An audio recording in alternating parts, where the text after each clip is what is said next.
ya. Jadi secara garis besar masalah pendidikan di Indonesia itu ada 5 ya, ada 5 jenis yang harus menjadi perhatian. Perhatian siapa? Bukan hanya perhatian pemerintah ya. Kita, calon pendidik, guru, kepala sekolah, dan pokoknya pemangku kepentingan yang berhubungan dengan pendidikan itu harus harus menyoroti permasalahan-permasalahan ini untuk mencari solusinya begitu ya. Jadi ada 5 permasalahan yang menjadi sorotan terhadap masalah pendidikan di Indonesia terkait permasalahan pemerataan yang pertama, kemudian masalah mutu pendidikan ya, kemudian masalah relevansi, masalah efektivitas dan masalah kemiskinan. Jadi kemiskinan di sini juga termasuk di dalam masalah di dunia pendidikan. Entah itu nanti terkait bidang ekonomi maupun non ekonomi itu nanti ada kaitannya terhadap pendidikan. Nah, kita mulai saja. Yang pertama terkait masalah pemerataan. Jelas pasti kalau saudara baca di media massa atau melihat fenomena-fenomena pendidikan di televisi atau YouTube, itu pasti ada kata pemerataan, ya. Terutama lebih kepada daerah-daerah pelosok biasanya. Pemerataan pendidikan itu biasanya lebih disoroti kepada daerah-daerah pelosok yang ada di Indonesia. Kenapa kok yang lebih disoroti itu daerah-daerah pelosok terkait masalah pemerataan? Karena di daerah-daerah pelosok itu pendidikannya itu belum secanggih atau sebaik yang ada di kota-kota ya. Jadi di daerah pelosok itu memang sangat minim sekali terkait pemerataan pendidikan.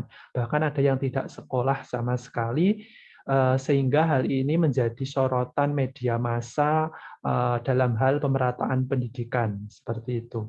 Nah, secara umum masalah pemerataan pendidikan itu penyebabnya apa? Kita sebelum mencari solusi terkait masalah pemerataan harus tahu penyebabnya, ya. Jadi penyebab jadi penyebab ini suara saya terdengar, Saudara? Terdengar tidak, Saudara? Terdengar, Pak. Pak. Terdengar ya? Terdengar, Pak. Jadi penyebab dari masalah pemerataan pendidikan yang pertama, orang tuanya kurang menyadari pentingnya sekolah. Jadi kalau dari orang tuanya saja itu tidak menganggap sekolah itu tidak penting, ya nanti akan berdampak kepada anaknya. Kadang anak-anak yang masih usia-usia kecil itu akan menurut kepada orang tuanya. Kalau orang tuanya sudah tidak menganggap sekolah itu penting, ya nanti anaknya tidak akan mengenyam pendidikan yang layak seperti itu. Nah, kemudian yang kedua itu motivasi anak itu rendah. Akibat gizinya juga rendah dan kemiskinan ini terkait ekonomi. Jadi ketika ingin melanjutkan sekolah, mohon maaf jangan diseret-seret dulu Saudara ya. Jadi ketika kemiskinan maksudnya biaya ini berhubungan dengan ekonomi, biaya untuk melanjutkan pendidikan itu rendah, makanya motivasi anak untuk melanjutkan itu juga akan rendah. Karena ya bagaimana? Karena untuk membiayai pendidikan saja tidak sanggup, jadi motivasi untuk belajar pun juga akan rendah. Ini biasanya terjadi di daerah-daerah pelosok juga sebenarnya. Terus yang ketiga, dana BOS bantuan operasional sekolah ini belum merata ya. Jadi masih banyak sekali sekolah-sekolah yang melakukan pungutan kepada peserta didiknya atau siswanya. Nah, ini akan menjadi masalah bagi anak yang tidak memiliki biaya. Nah, kalau anak yang tidak memiliki biaya terus ditarik pungutan, ya mereka secara otomatis tidak mampu membayar pungutan itu. Nah, sehingga mereka juga akan mengalami kendala di dalam mengenyam pendidikan seperti itu. Jadi 3 penyebab ini yang menjadi sorotan terkait masalah pemerataan pendidikan. Kenapa pemerataan pendidikan itu terkait masalah pendidikan ya, pemerataan pendidikan menjadi hal yang penting itu karena 3 penyebab ini. Ya, mungkin masih ada penyebab lain, tetapi yang paling menonjol itu 3 penyebab ini. Nah, pertanyaannya sekarang, pertanyaannya, kalau ada penyebab seperti ini, kemudian bagaimana cara mengatasinya gitu ya. Jadi ketika ada masalah itu juga harus dicari solusinya, bagaimana cara menyelesaikan masalah pemerataan gitu ya. Jadi untuk menyelesaikan masalah pemerataan itu bisa diatasi beberapa hal ya. Yang pertama itu menggalakkan pembangunan gedung sekolah. Mungkin kalau ini di daerah-daerah pelosok itu gedung sekolahnya itu belum layak, makanya pemerintah perlu menggalakkan pembangunan gedung sekolah yang layak sehingga siswa di daerah pelosok itu mendapatkan fasilitas belajar yang nyaman dulu ya. Paling tidak nyaman dulu. Kadang banyak sekali sekolah-sekolah yang ada di daerah pelosok itu fasilitasnya itu tidak memadai, tidak memadai bahkan tidak layak gitu ya. Jadi ketika ada hujan mungkin atau ada petir, ada angin atau angin puting beliung, sekolahnya langsung roboh. Itu kan menjadi kendala dalam hal pemerataan pendidikan gitu. Jadi yang menggalakkan pembangunan gedung sekolah itu daerah-daerah pelosok. Kalau daerah-daerah perkotaan saya rasa sudah bagus ya terkait fasilitas fisik sekolahnya itu sudah bagus. Mungkin ada beberapa satu dua tapi secara mayoritas sudah bagus kalau daerah perkotaan. Yang menjadi permasalahan itu daerah-daerah pelosok itu perlu mendapatkan perhatian ya. Terus kemudian yang kedua, untuk mengatasi masalah pemerataan pendidikan itu ini bisa digunakan sistem sekolah pagi sore. Jadi ketika mereka seperti saudara ini ya, karena kebanyakan bekerja ya, kebanyakan bekerja jadi tidak bisa mengenyam pendidikan atau kuliah di pagi semua. Jadi sekolah bisa menerapkan pembelajaran sore hari ya, sore hari atau malam hari seperti ini. Jadi pemerataan pendidikan itu bisa teratasi. Jadi meskipun saudara itu tadi bekerja, tetap bisa mengenyam pendidikan, yaitu mengambil kelas sore itu. Atau bisa mengambil kelas ekstensi ya, khusus kelas ekstensi di Unindra ada kelas ekstensi itu kuliahnya hanya hari Jumat Sabtu ya, Jumat Sabtu itu untuk kelas ekstensi. Tapi ya gitu jadwalnya berbeda ya, tentu jadwalnya akan berbeda dengan kelas pagi dan sore itu. Itu untuk sistem sekolahnya bisa menggunakan sistem shift ya, pagi, sore atau ekstensi Jumat, Sabtu. Terus bisa menggunakan sekolah pamong, di mana ini sekolah pamong itu bukan guru pamong ya, berbeda ya. Sekolah pamong itu sekolah yang diselenggarakan oleh masyarakat ya. Jadi masyarakat itu membentuk suatu komunitas ya, suatu komunitas untuk membentuk suatu sekolah di mana untuk mengajarkan anak-anak biasanya. Bukan mengajarkan tingkat SMA atau SMK atau perguruan tinggi, tapi sekolah pamong ini lebih kepada mengajarkan kepada anak-anak sekelas atau sejenjang SD dan SMP. Ya, jadi sekolah jenjang SD dan SMP itu bisa dibentuk sekolah pamong. Jadi yang membentuk itu suatu komunitas masyarakat tertentu ya. Sekolahnya tidak memiliki bentuk fisik. Jadi sekolah pamong itu sekolahnya itu biasanya ngikut di balai desa atau mungkin salah satu rumahnya warga itu bisa. Jadi sekolah pamong itu tidak memiliki sekolah fisik seperti sekolah-sekolah formal yang ada ya, itu. Terus kemudian ada yang namanya SD kecil. SD kecil di sini lebih diperuntukkan bagi anak-anak SD ya untuk mengenyam pendidikan karena SD itu sekolah dasar itu sangat penting membentuk membentuk kepribadian awal ya dari si anak itu. Ya, jadi SD kecil itu biasanya dibangun di sekolah-sekolah atau daerah-daerah pelosok di mana siswanya itu sedikit sekali. Ya, bahkan tidak ada 20 orang, ya, tidak ada 20 orang di sekolah SD kecil itu. Tapi itu perlu dilakukan. Karena kenapa? Kalau tidak dilakukan, anak-anak yang ada di daerah sekitar situ tidak akan bisa mengenyam pendidikan. pemerataannya kurang. Sehingga untuk melakukan atau mengatasi masalah pemerataan ini, mau tidak mau pemerintah harus membentuk yang namanya SD kecil. Meskipun siswanya dari kelas 1 sampai kelas 6 itu tidak ada 50 orang, ya, tidak ada 50 orang atau bahkan tidak ada 20 orang, itu harus dibentuk. Karena itu merupakan apa ya, kebutuhan, ya, kebutuhan dari masyarakat yang ada di daerah itu. Kalau itu tidak dibentuk, ya kasihan, mereka tidak akan bisa mengenyam pendidikan. Mungkin ya, mungkin disebabkan jauh ya lokasi untuk mengenyam pendidikan SD itu jauh, sehingga harus dibentuk yang namanya SD kecil. Itu. Atau pemerintah juga bisa membuat yang namanya sekolah terbuka. Sekolah terbuka itu bagi mereka-mereka yang memang menginginkan sekolah yang mandiri. Maksudnya sekolah mandiri itu sekolah yang dirancang untuk pembelajaran mandiri. Jadi guru di sekolah terbuka itu tidak menjelaskan secara detail seperti ini. Ya, jadi sekolah terbuka itu lebih menekankan kemandirian kepada peserta didik itu. Mungkin peserta didik itu memiliki kesibukan lain sehingga mereka memilih sekolah terbuka, di mana sekolah terbuka ini bisa belajar secara mandiri. Sekolah terbuka itu biasanya include atau ikut dengan sekolah-sekolah negeri biasanya. Ya, mereka tapi kelasnya dibedakan, ya, kelasnya dibedakan. Di mana ada kelas reguler, di mana kelas reguler itu mengikuti kurikulum pemerintah yang ada.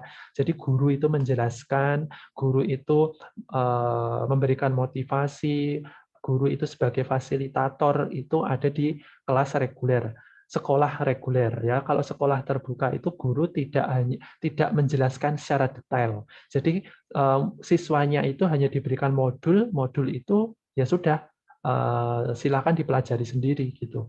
Seperti kalau saudara memiliki teman atau saudara membaca di universitas terbuka UT, kan ada kan di Indonesia universitas terbuka itu kan ada kelas tatap muka seperti ini dan ada kelas online 8 kali online. Nah, kebetulan saya juga mengajar yang online-nya itu, jadi online-nya tidak seperti saudara ini, lewat Zoom atau Google Meet itu tidak. Jadi UT itu memiliki e-learning sendiri, di mana e-learning itu sudah disediakan modul di situ. Jadi yang membuat modul itu tutor-tutor gitu, kemudian dari modul itu mahasiswa disuruh membaca sendiri. Jadi tidak ada penjelasan seperti ini di perkuliahan di universitas terbuka. Itu untuk menjaring atau mengatasi masalah pemerataan pendidikan bagi mereka-mereka yang memang waktunya tidak ada untuk melakukan perkuliahan tatap muka seperti ini. Itu hampir sama sih, sekolah terbuka sama konsepnya universitas terbuka itu hampir sama. Itu. Kemudian untuk mengatasi masalah pemerataan itu, pemerintah memberlakukan wajib belajar 12 tahun ya sekarang. Sekarang 12 tahun agar kualitas SDM itu lebih ditingkatkan. Yang dulunya kan wajib belajar 9 tahun, hanya sampai SMP. Sekarang diwajibkan wajib belajar 12 tahun. Dimana kalau 12 tahun kan memang emosi, sikap, pengetahuan kan lebih lebih menguasai daripada wajib belajar 9 tahun kan. Kalau 9 tahun belum ada apa-apanya itu, lulus SMP masih masih belum terbentuk banget si anak itu ya. Paling enggak itu cukup setelah lulus SMA atau SMK itu mereka sudah memiliki sikap yang terbentuk, skill yang sudah terbentuk meskipun belum sempurna ya, tapi paling tidak sudah memiliki itu, sudah cukup gitu. Kalau 9 tahun, wajar 9 tahun, setelah lulus masih kayak seperti anak-anak ya.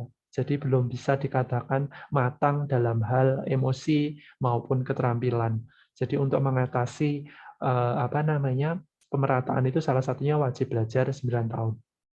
Atau bisa melakukan mengambil program homeschooling. Jadi di sini bagi mereka-mereka dari SD sampai SMA yang tidak memiliki waktu untuk tidak memiliki waktu untuk belajar secara tatap muka, mereka bisa mengambil program homeschooling, ya.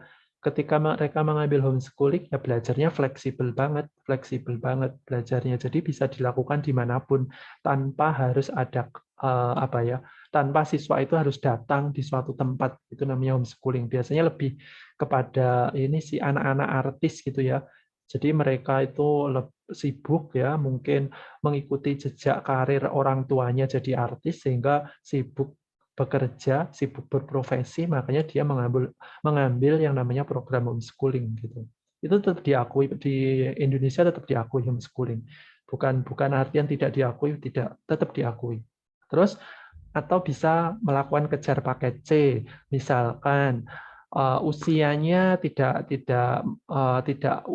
bisa masuk ke sekolah-sekolah formal biasa, mereka bisa mengambil program kejar paket C meskipun usianya sudah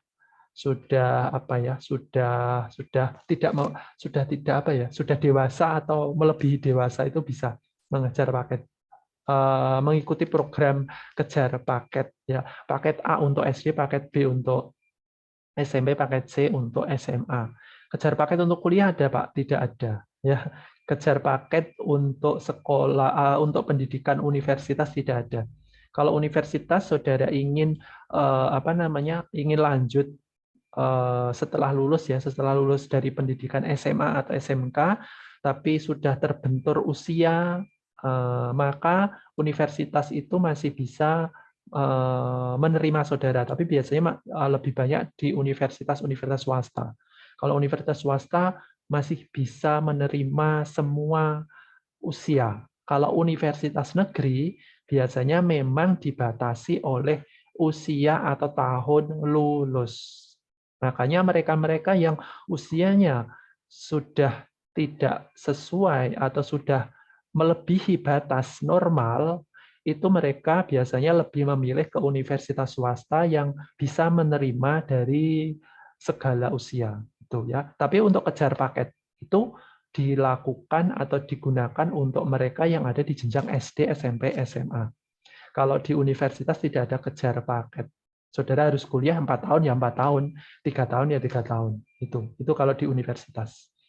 Mungkin dari saudara juga ada yang mengambil kejar paket dulunya ya. Dulunya mungkin nanti bisa sharing ya untuk kejar paket. Ya.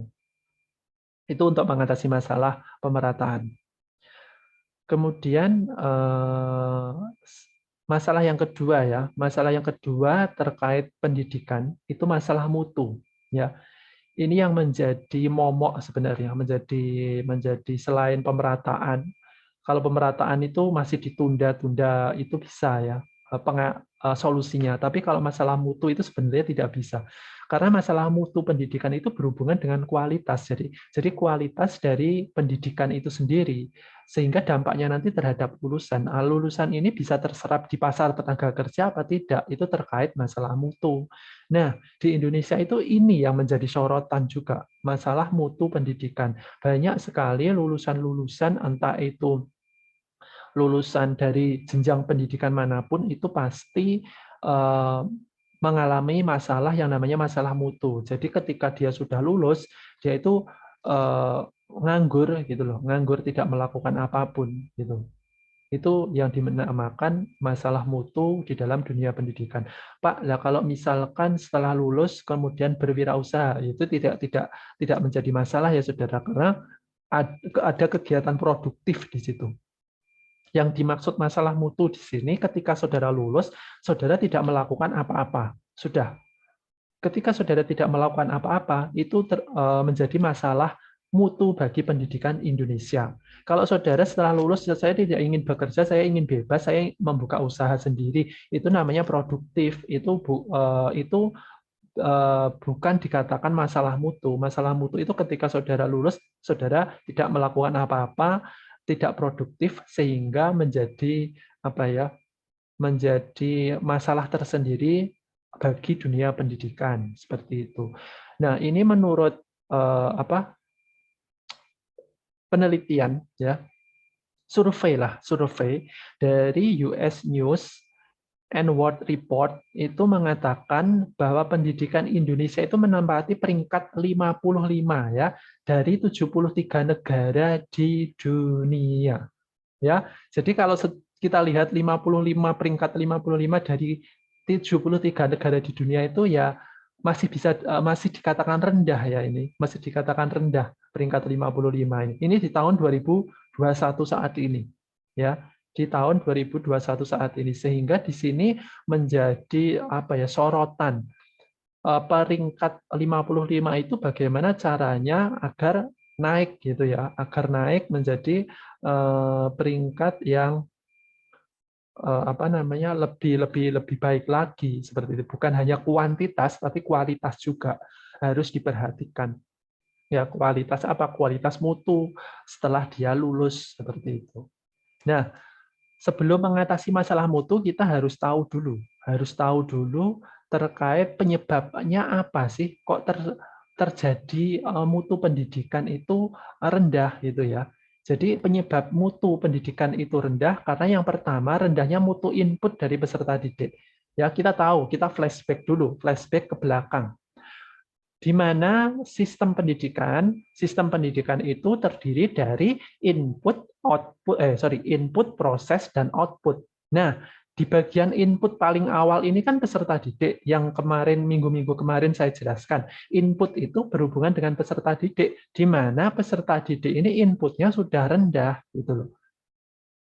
Ya, input peserta didik ini sudah rendah sehingga nanti akan mempengaruhi masalah mutu pendidikan. Tetapi sebenarnya mutu input peserta didik rendah itu bukan menjadi masalah yang besar. Jadi mutu peserta didik yang rendah ketika masuk ke suatu sekolah atau universitas, peserta didik itu masih bisa dididik gitu ya.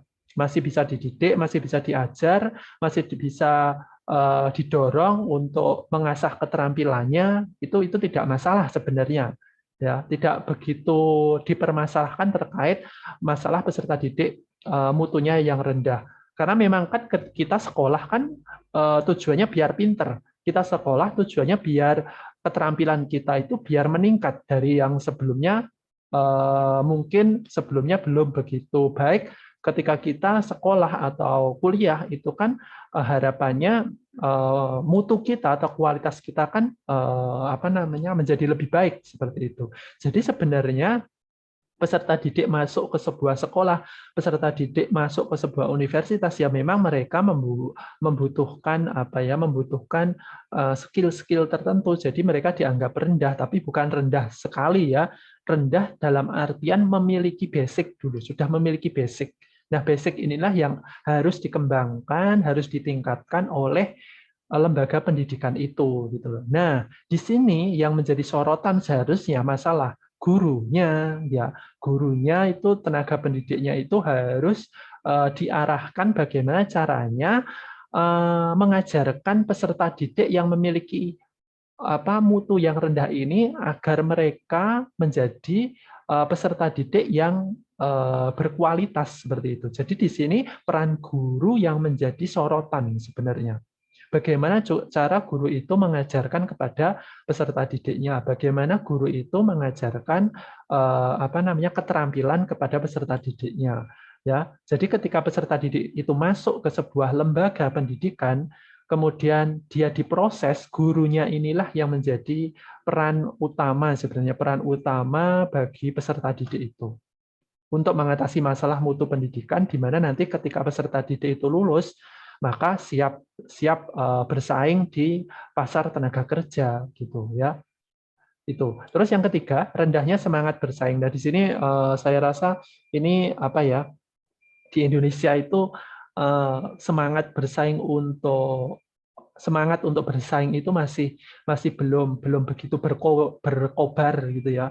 Masih lempeng-lempeng saja, masih saya ngikuti teman saya saja, yang penting saya lulus. Nah, itu kan dari dirinya saja tidak memiliki semangat untuk bersaing gitu loh. Dalam artian di sini bukan bersaing dalam artian negatif loh ya, tapi bersaing dalam artian yang positif. Seperti saudara ini ketika kuliah saudara bersaing. Bagaimana saya mendapatkan IPK yang tinggi? Nah, itu berarti kan saudara memiliki semangat untuk bersaing.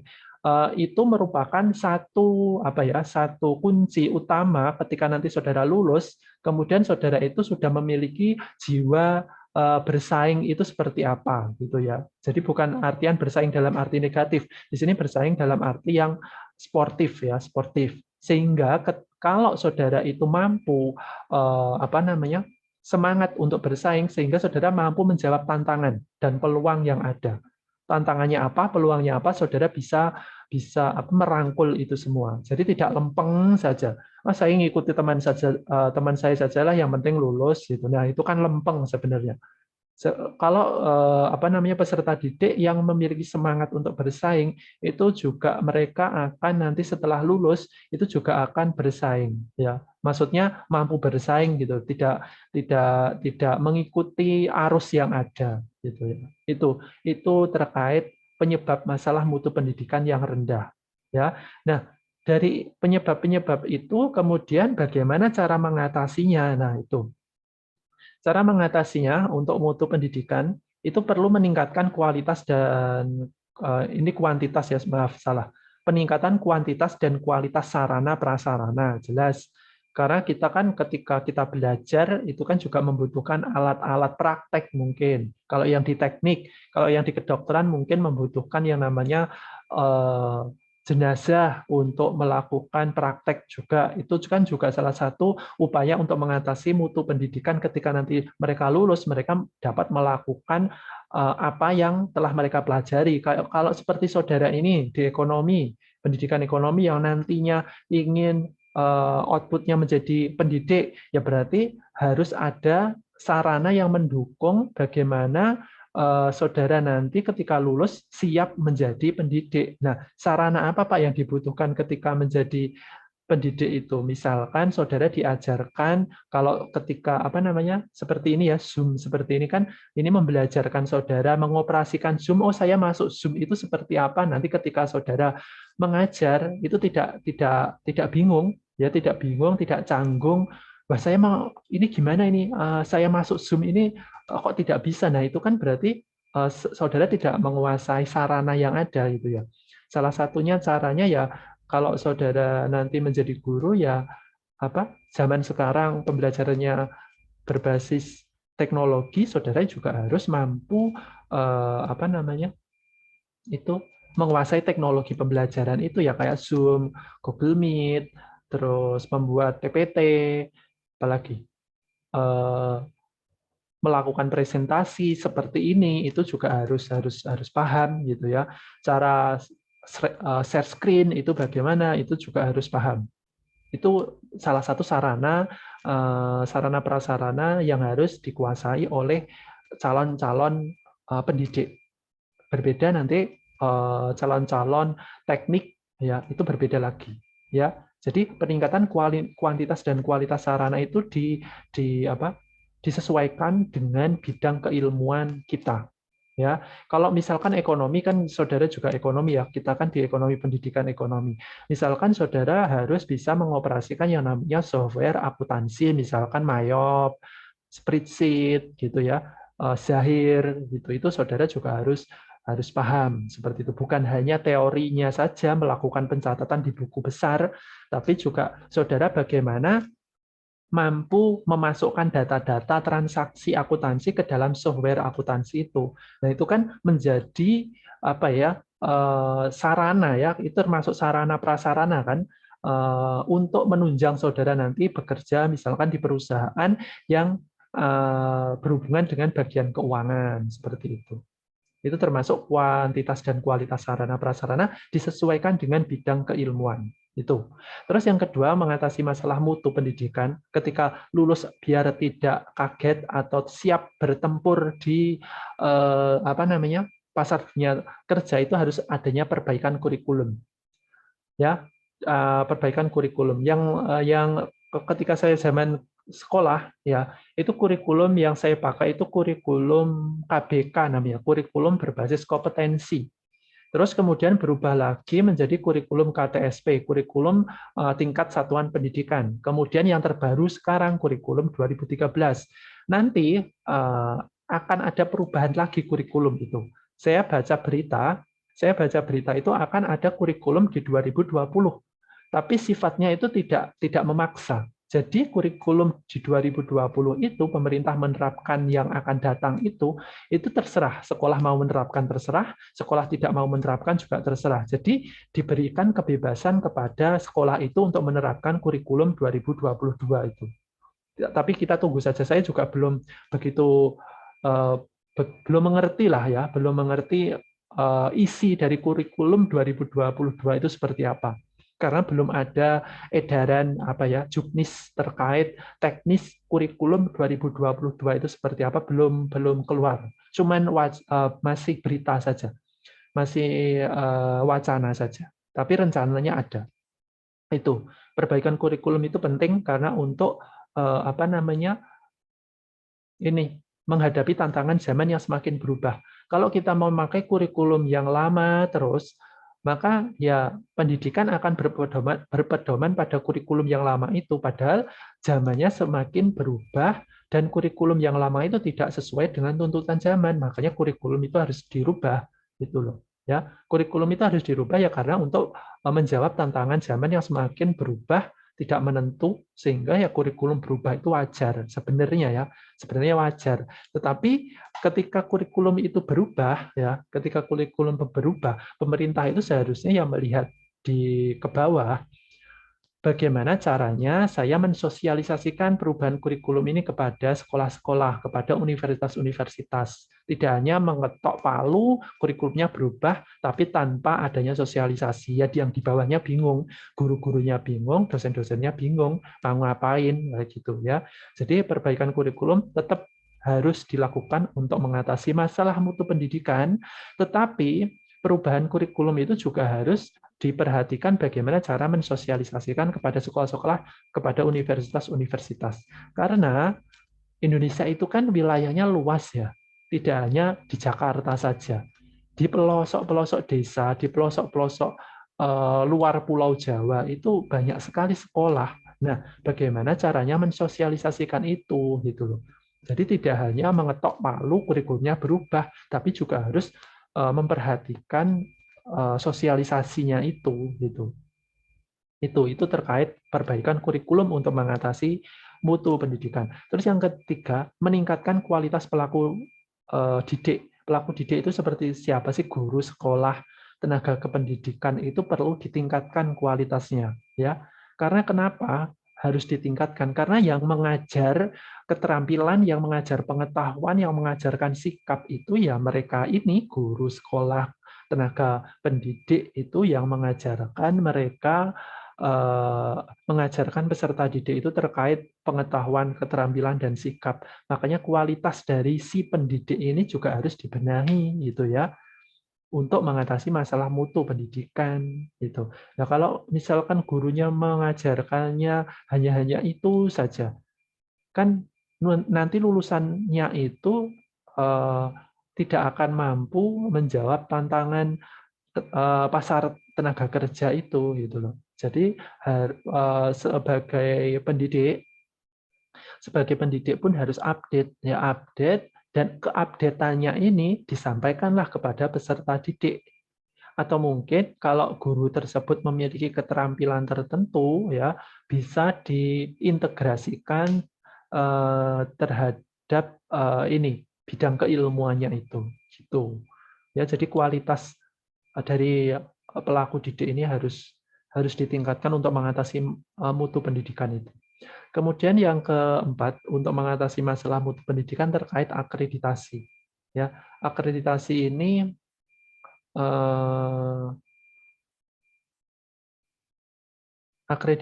ini menjadi suatu hal yang penting ya, karena akreditasi sekolah itu merupakan suatu suatu keseluruhan keseluruhan asesor itu melihat mutu dari pendidikan itu, atau lembaga itu, atau sekolah itu, atau universitas itu.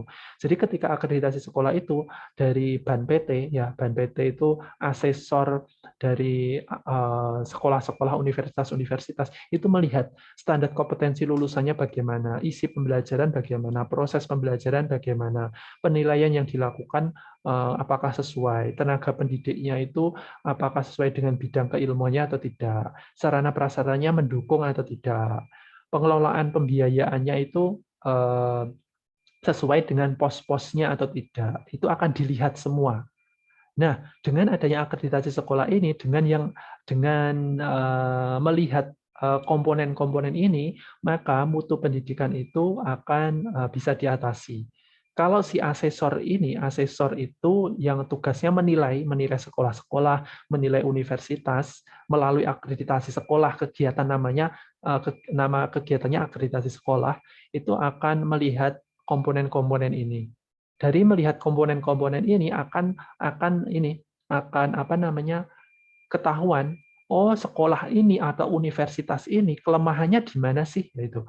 Nah, dari ketahuan masalahnya itu, maka si asesor bisa memberikan solusi atau rekomendasi bagi sekolah dan universitas itu bagaimana untuk mengatasi masalah itu, kayak gitu. Nah, itu nanti ujungnya ya mengatasi masalah mutu pendidikan, di mana masalah mutu pendidikan itu agar lebih baik lagi kalau si asesor itu memberikan rekomendasi solusi dari hasil kegiatan akreditasi, seperti itu ya. Jadi empat cara mengatasi mutu pendidikan ya. Jadi empat ini secara umum ya, secara umum. Kemudian kita ke masalah relevansi. Nah, ini sebenarnya masalah relevansi ini juga terkait mutu ya. Jadi masalah relevansi itu juga berkaitan dengan masalah mutu pendidikan, masih berbicara atau masih ada kaitannya dengan mutu pendidikan, di mana relevansi di sini adalah keterkaitan antara dunia kerja dan lembaga pendidikan, adanya link and match lah. Ya, link and match. Jadi ketika saya ketika saya masuk ke sebuah lembaga pendidikan, ketika nanti saya lulus, apakah saya itu keluarnya itu, lulusannya itu sesuai dengan apa yang telah ia peroleh dari lembaga pendidikan itu, kayak gitu. Ya, itu namanya relevansi. Ya. Jadi kalau masalah mutu itu terkait lulusannya itu apakah bisa bersaing di dunia kerja, ya, pasar tenaga kerja ini tadi. Masalah mutu itu apakah kualitas dari proses pendidikan dari lembaga pendidikan itu bisa bersaing di pasar tenaga kerja. Kalau masalah relevansi berhubungan dengan apakah ketika lulus nanti setelah mendapatkan pekerjaan sesuai dengan apa yang saya pelajari ketika saya menempuh pendidikan. Itu namanya link and match. Ya. Jadi relevansi pendidikan seperti itu. Nah, tapi relevansi pendidikan itu menjadi masalah juga di dunia pendidikan. Penyebabnya apa? Yang pertama itu tenaga pendidik yang tidak sesuai dengan bidangnya dalam melakukan proses pendidikan. Misalkan seperti ini, lulusan dia awalnya itu lulusan bahasa Indonesia. Kemudian ketika dia mengajar, disuruh mengajar matematika. Nah, inilah yang namanya relevansi, masalah relevansi. Tidak sesuai dengan apa yang dia pelajari ketika dia kuliah atau ketika dia menempuh pendidikan. Atau bisa juga misalkan lulusan misalkan tata boga atau masak misalkan, kerja di perbankan. Itu kan berarti tidak sesuai dengan apa yang ada di dunia kerja, apa yang dia pelajari di lembaga pendidikan dan apa yang dia peroleh ketika lulus itu kan tidak sesuai. Ya meskipun terkait masalah mutu pendidikan teratasi, mereka setelah lulus langsung dapat kerja, tetapi apakah relevan terhadap pendidikannya dulu gitu loh. Nah, itu yang menjadi masalah. Yang menjadi PR bagi pemerintah sebenarnya kalau hal ini. Kalau lembaga pendidikan hanya sebagai pelaku saja, bagaimana mengantarkan peserta didiknya ini untuk bisa masuk ke dunia kerja seperti itu. Itu masalah gurunya ya. Gurunya harus sesuai. Kalau gurunya nggak sesuai ya gimana? Nanti lulusannya juga tidak akan sesuai dengan bidangnya ketika lulus gitu loh. Ya, itu. Misalkan guru eh, tata boga. Guru tata boga mengajarnya teknik elektro. Nah, meskipun guru tata boga itu bisa teknik elektro, tetapi secara lebih mendetailnya pasti tidak begitu paham. Yang lebih paham itu pasti guru yang memang dari background pendidikan teknik elektro seperti itu ya.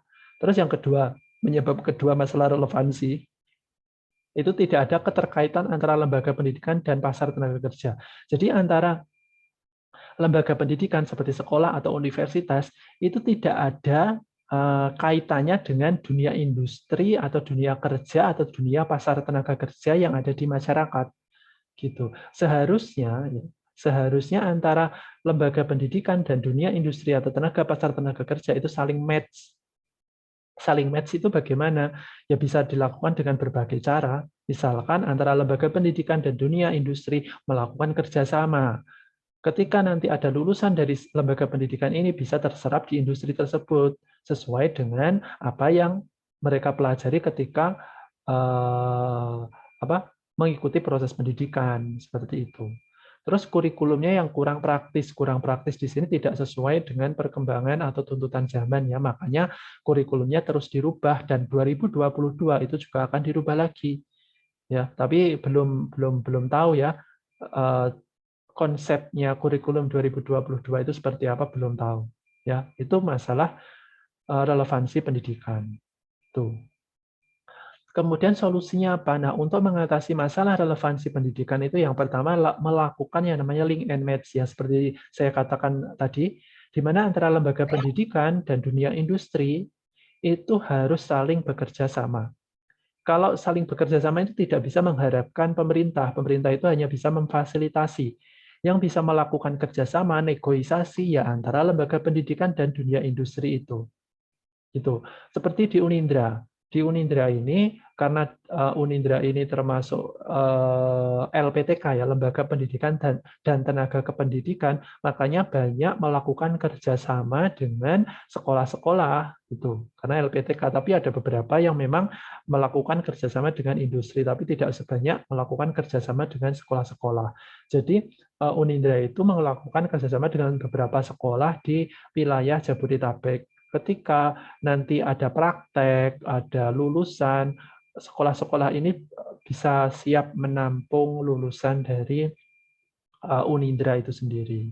Atau bisa guru sendiri sih, ini tidak melalui lembaga ya, misalkan guru bisa melakukan kerjasama dengan industri, misalkan guru tersebut, misalkan guru ekonomi lah, guru ekonomi. Ada materi perbankan lah, misalkan perbankan di mana guru ini melakukan kerjasama dengan salah satu bank. Nah, salah satu bank yang ada di daerah itu. Mungkin karena guru ini memiliki koneksi terhadap bank yang ada di daerah tersebut, kemudian bisa dilingkan. Ya, misalkan didatangkanlah pakar dari perbankan untuk menjelaskan materi perbankan itu. Nanti ketika lulus diharapkan lulusan dari sekolah itu bisa langsung masuk atau bisa terserap di perbankan tersebut. Meskipun tidak semua lulusan bisa terserap ya, karena kan ada jatahnya, ada kuotanya ya. Ada kuotanya, misalkan hanya bisa diambil 2 dari lulusan sekolah itu gitu. Jadi berikan jatah kuota 2 yaitu sudah lumayan karena lulusannya bisa bekerja paling tidak bisa bekerja sesuai dengan bidangnya gitu. Yang lain bagaimana ya? Yang lain ya bisa mencari sendiri. Inilah pentingnya yang namanya link and match antara dunia pendidikan dengan lembaga pendidikan dengan dunia industri gitu. Jadi ketika lulus sudah siap gitu, siap kerja gitu, sesuai dengan bidangnya. Karena antara lembaga pendidikan dan dunia industri sudah melakukan kerjasama gitu. Nah, Pak, lah kalau misalkan yang diterima hanya 2 di perbankan tersebut, misalkan tadi ya saya contohkan guru ekonomi mendatangkan sebuah pakar dari perbankan ya yang ada di daerah tersebut karena guru tersebut memiliki link terhadap perbankan ini. Nah, itu kalau cuman yang diambil 2 terus yang lain bagaimana? Yang lain ya harus bersaing. Tadi kan ada. Ya, tadi kan untuk mengatasi masalah pemerataan kita harus mampu bersaing, tapi bersaingnya secara sehat, secara positif. Disitulah nanti bersaing ketika saudara ini kuliah seperti ini, saudara bisa bersaing, tidak masalah bersaing itu. Ya, merebutkan nilai yang paling baik tidak masalah, tetapi ya dengan cara yang baik, bukan menjatuhkan temannya. Ya, nah itu ya sikap bersaing itu nanti akan saudara bawa ketika saudara nanti lulus, ketika ada tawaran kerja dan saudara harus bersaing dengan yang lainnya karena tawaran kerjanya mungkin tadi jatahnya hanya 2, makanya saudara harus bersaing karena saudara sudah memiliki sikap bersaing dulu ketika proses pendidikan itu sudah dididik dulu, sudah ditanamkan bersaing itu seperti ini loh. Ketika saudara lulus, saudara siap, oh bersaing itu seperti yang saya pelajari ketika saya berproses pendidikan loh. Jadi saya harus bersaing, tidak kaget. Orang yang memiliki sikap bersaing itu sudah tidak kaget. Tetapi ketika saudara itu sekolah atau kuliah hanya mengikuti alur saja, tidak ada semangat untuk bersaing, ya nanti kalau ketika saudara lulus, saudara akan kaget di situ. Saudara akan kaget. Apa yang saudara dapatkan, kuliah ngikut saja, tidak ada semangat untuk bersaing, ya ketika saudara kuliah, itu akan berbeda. Ya, akan berbeda, saudara akan kesusahan. Bagaimana saya harus bersaing dengan yang lainnya? Karena saudara tidak memiliki sikap atau karakter bersaing itu ketika proses pendidikan gitu. Makanya di sini saya tekankan saudara bisa bersaing, tapi secara sehat, tidak masalah, tanpa menjatuhkan temannya. Bagaimana itu caranya? Yaitu saudara sendiri yang tahu. Mumpung saudara masih semester 1, ya, masih semester 1. Saudara bisa bersaing di semester 2, 3 dan selanjutnya. Itu harus saudara tanamkan. Karena kenapa? Karena nanti itu akan berpengaruh ketika nanti saudara ini lulus, ya itu tadi. Itu masalah link and match. Terus penerapan kurikulum yang sesuai dengan pasar tenaga kerja, jelas. Jadi kurikulum yang dibuat oleh pemerintah itu harus sesuai dengan kebutuhan zaman. Jadi tidak masalah pemerintah membuat perubahan-perubahan kurikulum, tidak masalah, ya, tidak ada yang salah, ya, karena itu memang untuk mempersiapkan calon-calon SDM yang unggul. Tuh. Terus yang ketiga itu sekolah bisa menerapkan yang namanya manajemen sekolah. Apa sih manajemen sekolah itu? Apakah berhubungan dengan keuangan? Tidak. Manajemen sekolah itu berhubungan dengan bagaimana sekolah itu mengelola warga sekolahnya yang ada di sekolah tersebut atau yang ada di universitas tersebut untuk membuat suatu program atau planning, ya. Jadi di sini tidak hanya mengharapkan bantuan dari pemerintah, tapi sekolah atau universitas tersebut bergerak sendiri. Bukan artian bergerak sendiri tanpa pedoman pemerintah, ya tetap sesuai pedoman pemerintah. Tetapi pedoman pemerintah itu dirasa belum cukup bagi sekolah atau universitas ini untuk meluluskan peserta didiknya. Jadi sekolah atau universitas yang paham terkait manajemen sekolah, mereka akan berusaha merancang bagaimana caranya peserta didiknya, mahasiswanya ketika lulus dapat terserap tenaga kerja di pasar tenaga kerja tanpa mengharapkan bantuan dari pemerintah. Jadi sekolah ini atau universitas ini yang harus bekerja secara mandiri. Itu. Nah, itu sudah mulai terlihat sih kalau di universitas sudah mulai terlihat di mana universitas negeri yang sudah mulai terlihat itu. Di mana universitas negeri itu sudah mulai merubah statusnya, di mana statusnya dulu itu masih menggantungkan dari pemerintah, sekarang itu sudah ada beberapa universitas negeri yang alih status menjadi PTNBH. Jadi perguruan tinggi negeri berbadan hukum.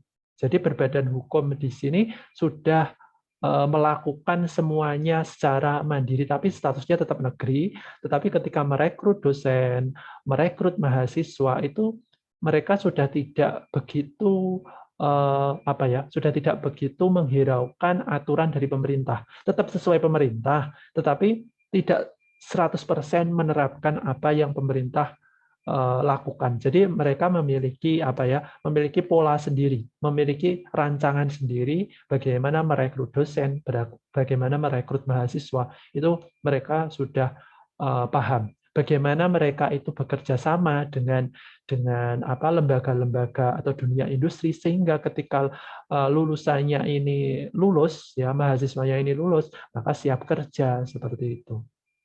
Itu cara mengatasi yang namanya relevansi pendidikan. Jadi ketika lulusannya ini lulus, ya mahasiswanya lulus, maka mereka bekerja sesuai dengan bidangnya gitu loh.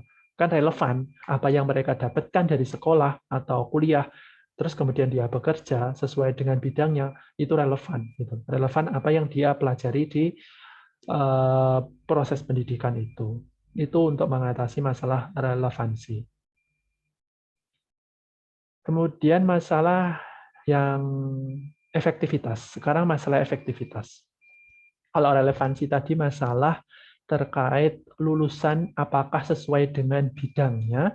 Kalau masalah efektivitas itu ketidaksesuaian dari segi pendidiknya ini sebenarnya. Lebih dari segi pendidik. Jadi pendidik itu apakah memang melakukan tugas atau tanggung jawabnya sesuai dengan bidangnya gitu. Kalau pendidiknya tidak sesuai dengan bidang, ya bagaimana ingin meluluskan peserta didik sesuai dengan bidangnya juga gitu. Itu menjadi permasalahan. Ya. Nah, penyebabnya apa efektivitas ini? Ya penyebabnya rekrutmen tenaga pendidik itu tidak didasarkan atas kekeluargaan atau teman. Biasanya, wah saya sudah lulus ini, ya sudah kamu ngajar saja di sini. Nah, padahal lulusannya tidak sesuai dengan apa yang dibutuhkan oleh lembaga tersebut. Lulusannya fisika misalkan, terus disuruh ngajar ekonomi yang nggak nyambung gitu. Itu kenapa kok tidak nyambung? Ya nanti masalahnya akan berhubungan dengan cara dia membawa peserta didik ini menguasai bidang ekonomi akan berbeda sekali. Terus banyak lulusan dari perguruan tinggi PT itu bukan perusahaan ya. Banyak PT itu yang di sini itu perguruan tinggi maksudnya. Banyak lulusan dari perguruan tinggi yang tidak mendapatkan kerja di tempat lain, kemudian sehingga dia beralih ke profesi menjadi pendidik. Dianggap profesi pendidik itu paling mudah. Itu salah besar. Profesi pendidik itu sebenarnya tidak semudah membalikkan telapak tangan atau tidak semudah apa yang saudara lihat. Ya memang tugasnya kayaknya enak ya ngomong, terus mengajarkan siswa atau mengajarkan mahasiswa, mengajarkan keterampilan ini gitu. Ya enak kalau dilihat dengan kasat mata, tetapi kalau dilihat secara filosofi, dilihat secara lebih mendalam lagi, itu pendidik itu memiliki tanggung jawab yang besar sekali. Tanggung jawab yang besar terhadap peserta didik atau mahasiswanya, bertanggung jawab juga terhadap sang pencipta juga. Karena kita sebagai pendidik itu tidak hanya dituntut memiliki tanggung jawab kepada peserta didik, kita juga harus mempertanggungjawabkan apa yang kita ajarkan kepada peserta didik itu memang benar-benar sesuai dengan kondisinya, sesuai dengan takarannya, sesuai dengan kebutuhan setelah dia lulus gitu loh.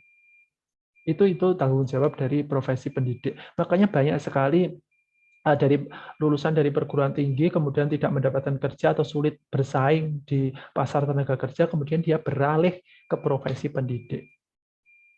Alih-alih untuk menutupi status penganggurannya ini tadi. Itu banyak sekali. Kenapa saya bisa ngomong atau bisa berbicara seperti ini? Karena saya terjun di dunia pendidikan sehingga saya tahu benar profesi pendidikan itu seperti apa. Jadi lulusannya itu banyak sekali yang tidak sesuai dengan background pendidikannya yang dia tempuh dulu. Dia background pendidikannya A, disuruh ngajar disuruh ngajar B, itu kan tidak sesuai gitu. Sebenarnya tidak sesuai itu. Ya, itu menjadi masalah efektivitas terkait pendidikan di Indonesia. Terus masalah jam kerja guru. Jam kerja guru itu saling berebutan. Ya, kalau saudara ini bisa saudara jadikan sebagai peneliti, tapi masih lama ya saudara ya skripsinya ya. Sebenarnya ini bisa dijadikan sebuah topik penelitian skripsi ya, tapi saudara masih lama, tapi tidak masalah, sebagai pandangan saja. Masalah jam kerja guru itu saling berebut. Apalagi guru-guru yang sudah senior, yang dia sudah memiliki sertifikat pendidik, di mana sertifikat pendidiknya tidak akan bisa cair kalau dia tidak mengajar 24 jam. Itu yang menjadi permasalahan efektivitas di situ. Jadi mereka akan menumpang di sekolah-sekolah lain. Itu kan juga menjadi masalah tersendiri bagi dunia pendidikan. Jadi ketika dia ketika dia menumpang di sekolah lain untuk memenuhi 24 jam ini, dia tidak akan tidak akan maksimal ya, tidak akan maksimal dalam mengajarkan peserta didiknya. Dia cuman pokoknya saya mengajar 24 jam, sertifikasi saya cair. Itu yang menjadi masalah saat ini ya terkait pendidik atau guru itu. Nah, masalah ini itu penyebabnya ini itu harus diatasi dengan seperti apa ya. Nah, ini masalah-masalah efektivitas itu bisa diatasi dengan yang pertama melakukan rekrutmen tenaga pendidik sesuai kualifikasinya. Ya boleh, misalkan ada tetangga atau teman atau kerabat keluarga masuk di suatu lembaga pendidikan itu boleh, tidak ada yang melarang. Tapi harus sesuai dengan kualifikasi dong, jangan semuanya dimasukkan gitu ya. Nah, kalau semuanya dimasukkan ya kasihan peserta didiknya tidak mendapatkan kompetensi yang seharusnya mereka dapatkan gitu loh. Itu boleh memasukkan keluarga itu boleh, tapi harus sesuai dengan kualifikasi itu. Terus melakukan sistem pembenahan sertifikasi guru, di mana sertifikasi guru itu kan dibayar oleh negara. Ketika guru yang sudah bersertifikasi itu akan mendapatkan tunjangan, namanya tunjangan dari negara, karena dia dianggap sudah profesional melakukan pekerjaan mendidiknya, mengajarnya. Makanya dia diberikan sertifikasi. Nah, sertifikasi ini bisa cair kalau dia mengajar 24 jam. Syaratnya hanya itu saja. Makanya banyak sekali guru-guru itu berebut jam agar bisa memenuhi 24 jam. Seharusnya sistem seperti ini harus dibenahi. Ya, harus dibenahi. Berbeda, kalau sertifikasi dosen itu tidak 24 jam. Jadi ketika dosen itu ingin memperoleh tunjangan sertifikasi dosen namanya Serdos, itu jalannya itu tidak semudah sertifikasi guru. Ya, jadi tidak melihat dari jumlah 24 jam mengajar. Jadi untuk mendapatkan sertifikasi dosen itu sistemnya sudah baik. Jadi saat ini memang dosen itu yang mengajar tidak hanya mengajar tertentu karena sesuai dengan bidangnya, harus sesuai dengan bidangnya. Kalau tidak sesuai dengan bidangnya akan berdampak kepada sertifikasi dosennya tidak cair. Selain mengajar, dosen itu agar dapat mendapatkan sertifikasi dosen harus melakukan yang namanya penelitian. Nah, penelitian dari dosen tersebut nantinya dapat digunakan sebagai solusi untuk mengatasi masalah sesuai bidangnya. Gitu. Kalau misalkan dosen teknik dosen teknik dia itu meneliti misalkan bahan bakar ramah lingkungan lah misalkan. Saya tidak tahu teknik karena saya bukan orang teknik. Misalkan meneliti bahan bakar yang ramah lingkungan, misalkan dibuat dari sebuah lumpur misalkan. Nggak tahu gimana ya itu buatnya. Tapi ini misalkan saja ya. Misalkan membuat lumpur untuk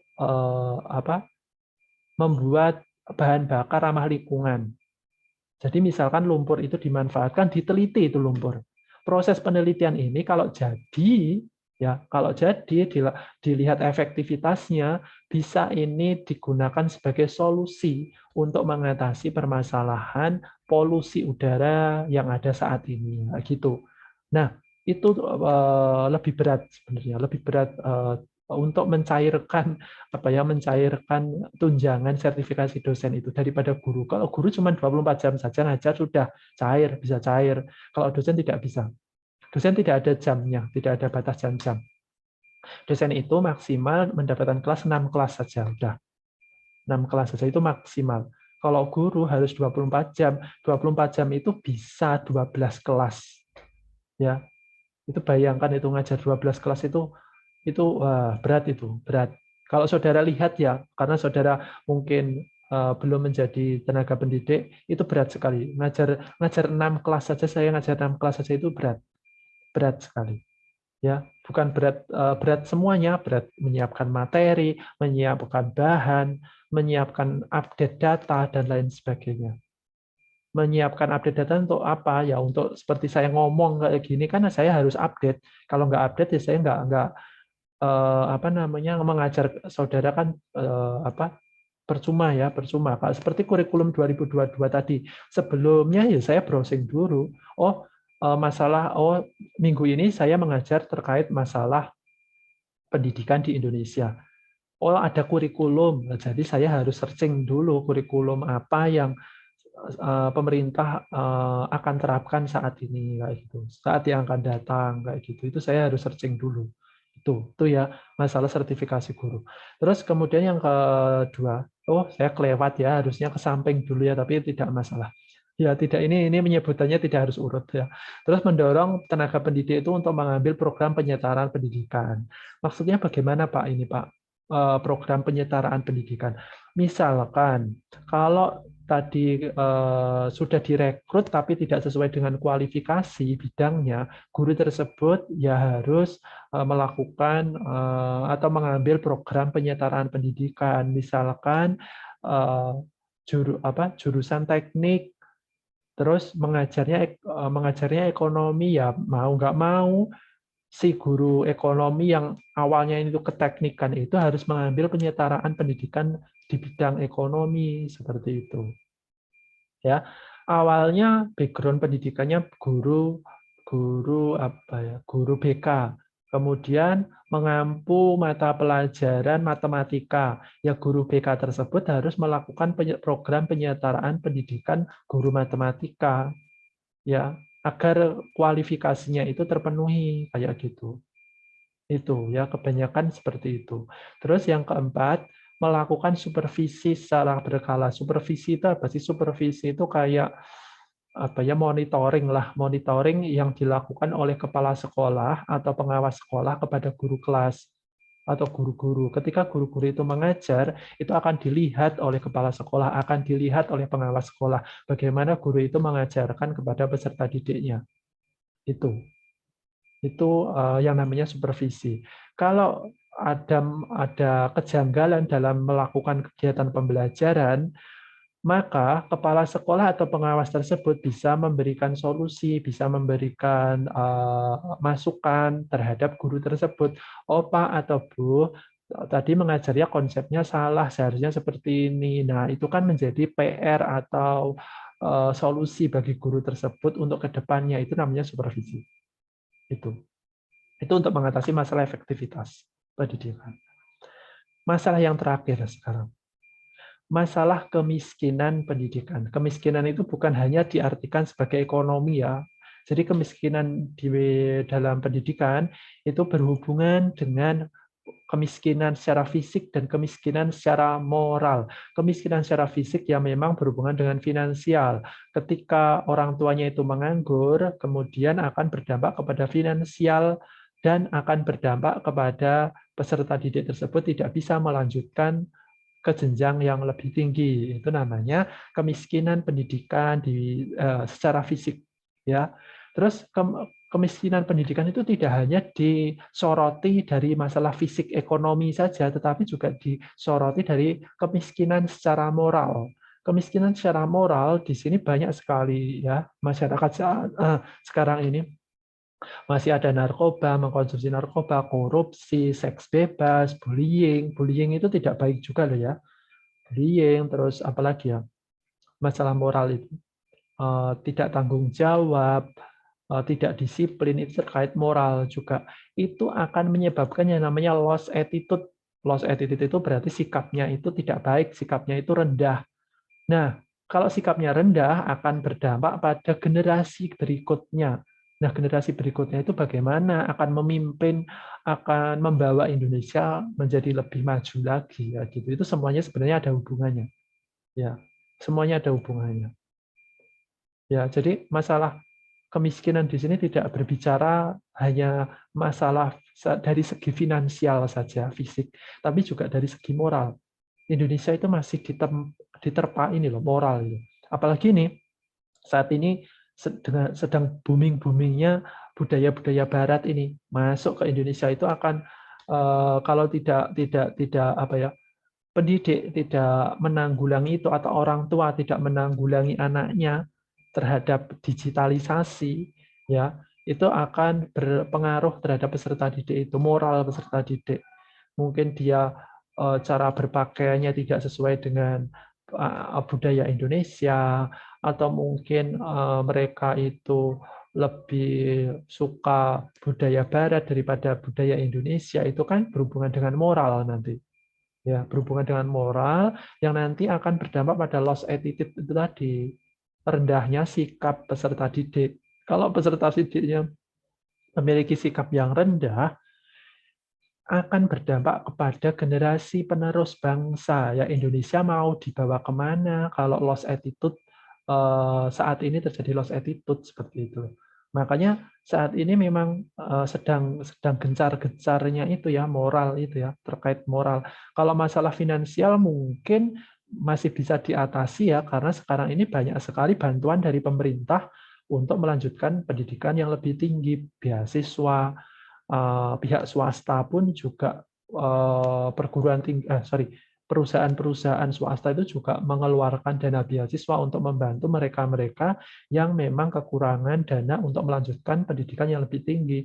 Mungkin kalau yang fisik, masalah fisik itu bisa diatasi, bisa di-backup secara langsung. Tapi kalau masalah moral, kemiskinan secara moral itu tidak bisa di-backup. Karena ini tidak bisa dilihat kasat mata ya. Ini mengajarkan moral itu tidak 1 menit 2 menit, 1 jam 2 jam, 1 bulan 2 bulan, tapi bertahun-tahun mengajarkan moral kepada peserta didik. Ini tugasnya pendidik ya. Ini tugasnya pendidik. Bagaimana cara mengatasi kemiskinan yang berhubungan dengan moral itu agar lost attitude itu tidak terjadi kayak gitu loh. Apalagi sekarang ini pembelajarannya daring. Sekolah tidak bisa mengontrol attitude dari peserta didik. Yang bisa mengontrol attitude peserta didik ya orang tuanya. Nah, kalau orang tuanya itu paham, nah kalau orang tuanya tidak paham, ya anaknya dibiarkan seperti itu saja. Ya sudah, lost attitude itu akan menjadi apa ya, kenyataan ya dari si anak itu kalau orang tuanya tidak paham terkait sikap apa yang harus diajarkan kepada si anak ketika pembelajaran daring kayak gitu. Kalau mahasiswa oke lah, kalau mahasiswa kan memang dia sudah mengerti ya, pembelajaran daring pun dilaksanakan insya Allah masih tetap efektif ya. Tapi kalau siswa ya SD, SMP, SMA seperti materi yang minggu lalu saya pernah sampaikan terkait peserta didik SD, SMP, SMA itu masih membutuhkan yang namanya bimbingan, pengajaran, asupan dari orang yang dewasa, guru, orang tua, atau masyarakat, atau tokoh masyarakat yang dewasa, itu masih membutuhkan SD, SMP, SMA itu. Kalau perguruan tinggi saya rasa sudah tahu ya, dia harus bagaimana itu sudah tahu. Seperti usia saudara itu sudah tahu seharusnya harus menempatkan diri saya itu seperti apa. Ketika saya tidak hadir itu sikap saya itu harus seperti apa. Kalau saya itu izin itu harus seperti apa, itu sudah tahu saudara. Saudara semua sudah tahu, harus tahu itu karena sudah mahasiswa. Ya, kalau siswa beda lagi, belum tahu. Nah, itu berhubungan dengan moral, makanya harus ditanamkan itu. Tidak bisa pembelajaran daring itu hanya mengandalkan pihak sekolah. Ya kan nggak mungkin pihak sekolah 24 jam mengawasi peserta didik itu. Yang bisa mengawasi ya orang tuanya kan. Makanya antara orang tua dan apa namanya? ini pihak sekolah atau pihak sekolah itu harus saling bersinergi. Bagaimana cara orang tua itu, bagaimana pihak sekolah itu memahamkan kepada orang tua untuk membimbing anaknya, untuk mengawasi anaknya ketika pembelajaran daring, agar anaknya sikapnya itu tetap tetap sesuai dengan apa yang seharusnya, ya, apa yang seharusnya eh, dilakukan itu. Itu yang susah, mengajarkan moral. Makanya kemiskinan moral itu seperti menghantui menghantui pendidikan di Indonesia, yaitu itu sangat penting. Sorotan yang menjadi utama itu seharusnya moral, ya, berhubungan dengan moral, karena nanti hubungannya dengan attitude, ya, gitu. Itu terkait masalah kemiskinan pendidikan. Nah, cara mengatasi kemiskinannya bagaimana? Ya, kalau masalahnya itu terkait fisik, ya, terkait finansial, ya, melalui beasiswa kayak gitu, ya. Melalui beasiswa, pemerintah sekarang itu sudah menyediakan banyak sekali beasiswa untuk melanjutkan pendidikan yang lebih tinggi. Terus, nah, ini tadi perlu sinergi antara orang tua dan lembaga pendidikan, karena untuk menanamkan moral itu tadi, itu untuk mengatasi kemiskinan apa? Sorry. Kemiskinan ini tadi moral, ya. Terus ada lagi, perlu adanya sinergi antara birokrasi dalam hal kesehatan, ekonomi, pendidikan, itu juga perlu, harus. Kalau si peserta didiknya tidak sehat, ya, tidak sehat, sakit-sakitan, ya gimana mau melanjutkan pendidikan, bagaimana mau mengikuti proses pembelajaran, kan tidak tidak apa, tidak efektif, ya. Makanya antara birokrasi yang mengurusi bidang kesehatan, ekonomi, pendidikan harus bersinergi. Loh Pak, kenapa kok bidang ekonomi harus masuk? Ya kalau bidang ekonomi itu membuat kebijakan, misalkan membuat beasiswa, Menteri Keuangan membuat apa, kebijakan terkait beasiswa LPDP. Beasiswa LPDP itu beasiswa yang diperuntukkan bagi mereka yang ingin melanjutkan S2 atau S3. Atau beasiswa bidik misi, itu bagi mereka yang ingin melanjutkan S1. Atau beasiswa KIP, ya. KIP atau apa sih kalau di DKI itu, DKI Jakarta, Kartu Indonesia Pintar itu loh. KIP, ya, Kartu Indonesia Pintar. Itu juga salah satu bidang ekonomi, kan, mengurusi bidang ekonomi agar anak-anak itu, peserta didik itu bisa melanjutkan ke perguruan tinggi. Itu semua harus bersinergi. Itu kompleks sekali, ya, kompleks sekali masalah pendidikan di Indonesia. Tapi secara umum tadi, ini saya menjelaskannya secara umum masalah pendidikan di Indonesia. Oke, terima kasih itu, ya. Jadi pendidikan itu bukan hanya sekedar kita urusan bicara, menulis, berhitung, ya, tetapi pendidikan itu lebih dari bekal menjalani dan memaknai kehidupan. Yaitu menurutnya Edgar Morin. Ya, jadi kita berpendidikan, kita menempuh pendidikan itu bukan bukan hanya sekedar kita bisa nulis, kita bisa baca, kita bisa berhitung, tetapi bagaimana kita berpendidikan melalui proses pendidikan itu merupakan sebuah bekal bagaimana kita menjalani dan memaknai kehidupan ke depannya, seperti itu. Filosofis sekali, ya. Filosofis sekali, ya. Itu terkait apa, materi hari ini, ya, terkait permasalahan pendidikan di Indonesia, ya. Oke, sudah selesai. Nah, mungkin ada yang ingin ditanyakan, silahkan. Ya, mungkin ada yang ingin ditanyakan, silahkan. Saya memberikan apa, kesempatan kepada saudara untuk bertanya terkait masalah pendidikan di Indonesia. Silakan, saudara.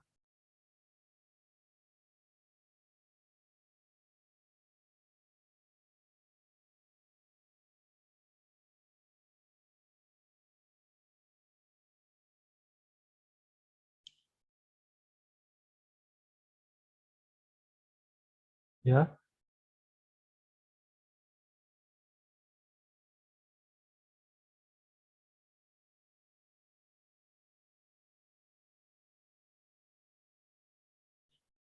tidak ada yang bertanya?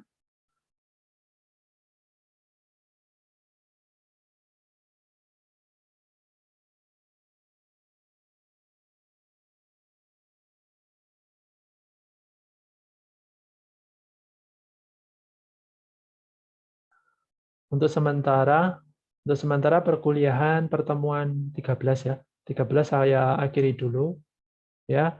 Sampai berjumpa minggu depan ya di jam yang sama, tapi yang mempresentasikan materi kelompok 5. Ya, untuk linknya nanti ditunggu saja ya, ditunggu saja, pasti akan saya share linknya.